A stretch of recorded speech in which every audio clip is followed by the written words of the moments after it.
प्यारे विद्यार्थियों, आप सभी का स्वागत है हमारे YouTube चैनल डिजिटल लर्निंग पाठशाला में। और आज हम आपके लिए एक और नई वीडियो लेकर आए हैं। जैसा कि आपको पूर्व में ही बताया गया था कि हम NCERT पैटर्न पर आधारित कक्षा 12 की जो राजनीति विज्ञान की पुस्तक हैं, दो पुस्तकें आपकी जो चलती हैं, समकालीन विश्व राजनीति और स्वतंत्र भारत में राजनीति वाली पुस्तक के पूरे कोर्स को कवर करेंगे। और इसके अंतर्गत अभी तक हमने अध्याय 1 राष्ट्र निर्माण की चुनौतियां पढ़ लिया है और अब हम आज अध्याय 2 शुरू करने जा रहे हैं। अध्याय 2 है एक दल के प्रभुत्व का दौर, era of one party dominance.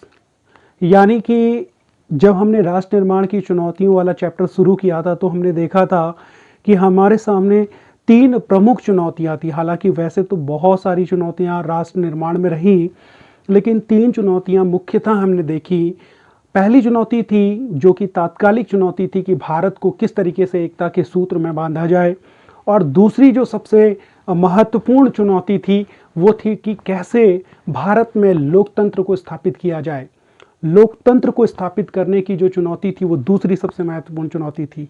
तो आज हम इसी में बात करेंगे, इसी टॉपिक पर बात करेंगे।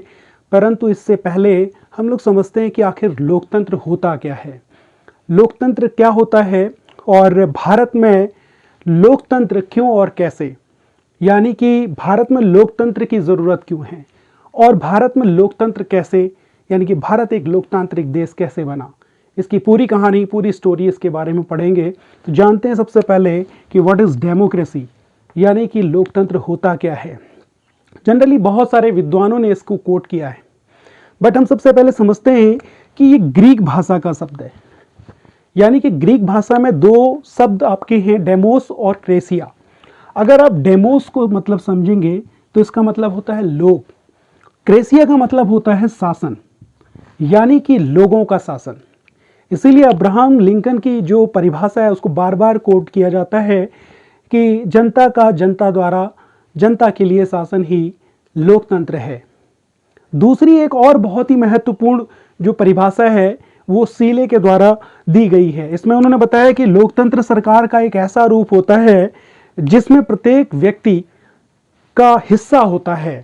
कहने का मतलब सभी व्यक्तियों का उसमें हिस्सा होता है, वो सरकार का एक ऐसा रूप होता है। सीले की जो डेफिनेशन है, ये भी बहुत महान राजनीतिज्ञ हैं, राजनीति के बहुत बड़े जानकार हैं, और इन्होंने भी बताया कि जो लोकतंत्र जो है वो सरकार का एक ऐसा रूप होता है जिसमें जो प्रत्येक व्यक्ति है उसका हिस्सा होता है, यानी कि सभी व्यक्तियों का हिस्सा होता है।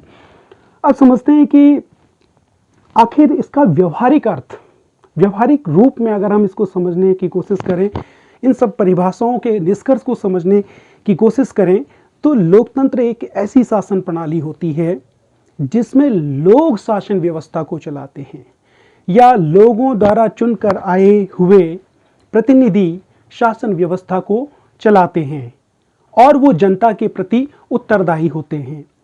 अब उत्तरदायी होने का मतलब ये है कि जब लोग अपने बीच में से ही लोगों को चुनते हैं और जब वह जो चुने हुए लोग हैं उनके लिए बेहतर तरीके से कार्य नहीं करते या फिर जनता उनसे संतुष्ट नहीं होती है, तो वो अगली बार जब चुनाव होंगे तो वह दूसरी सरकार को चुन सकती है। तो इसलिए यहाँ पर जो यहाँ पे उत्तरदायित्व होता है, जो जवाबदेही है, वो सुनिश्चित हो जाती है उस व्यवस्था की, यानी कि उस सरकार की।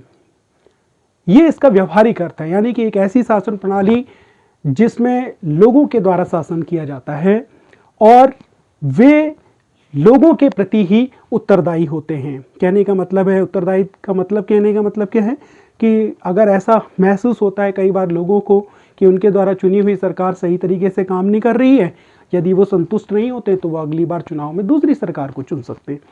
अब समझते हैं कि जो लोकतंत्र हैं उन्होंने हमें क्या मूल्य दिए हैं, कौन कौन से मूल्य दिए हैं। तो भाई जब हम ये कह रहे हैं कि लोगों का शासन है तो इसमें स्वाभाविक सी बात है, इन्होंने स्वतंत्रता जैसे मूल्यों पर बात की है, समानता जैसे मूल्यों पर बात की है, न्याय जैसे मूल्यों पर बात की है, और तमाम तरह के जो विशेषाधिकार हैं उनके निषेध की बात की है।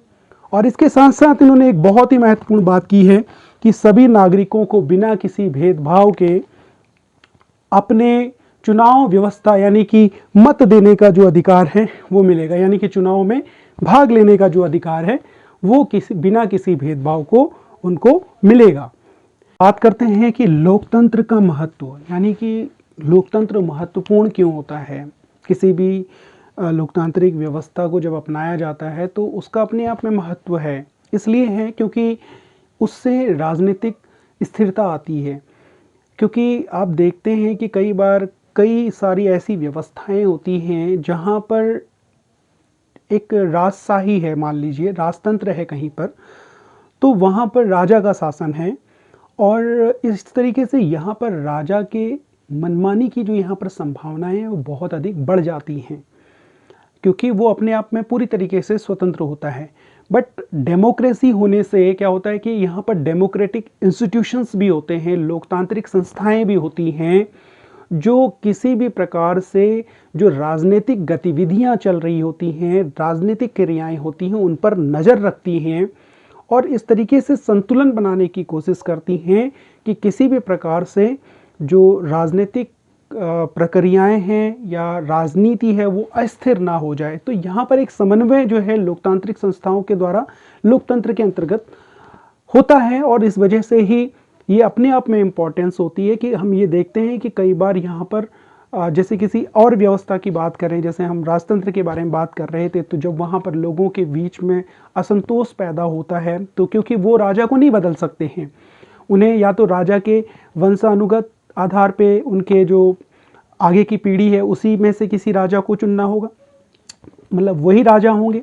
तो इस तरीके से यहाँ पर क्या होता है, लोगों में लोग उस व्यवस्था को परिवर्तित नहीं कर सकते, तो वहाँ पर क्रांति की संभावनाएं बहुत अधिक बढ़ जाती हैं। जब समूल यानी कि जब क्रांति के बारे में बात करते हो तो यहाँ पर पूरा का पूरा परिवर्तन होता है, थोड़ा अमूलचूल परिवर्तन ना होकर पूर्णतः उस व्यवस्था में परिवर्तन हो जाता है और इस तरीके से वहाँ पर क्या होता है, राजनीतिक अस्थिरता बनी रहती है। लेकिन लोकतंत्र में ये संभावनाएं नहीं रहती हैं, यानी कि राजनीतिक स्थिरता बनी रहती है और इसलिए ये बहुत अधिक इम्पोर्टेंट जो व्यवस्था है मानी जाती है। इसके बाद अगर हम देखें तो यहाँ पर शासकों की निरंकुशता पर रोक लगती है। आपको पता है कि अगर कोई सरकार चुनकर आती है, कहने का मतलब लोगों के द्वारा चुनी हुई सरकार अगर सही तरीके से काम नहीं कर रही है तो फिर अगले 5 साल बाद उस व्यवस्था उस जो सरकार है उसको बदला जा सकता है। तो इसलिए यहाँ पर क्या होता है कि शासकों की जो भी शासन व्यवस्था चला रहा है उसमें निरंकुशता नहीं आती, वो मनमानी नहीं कर सकते हैं।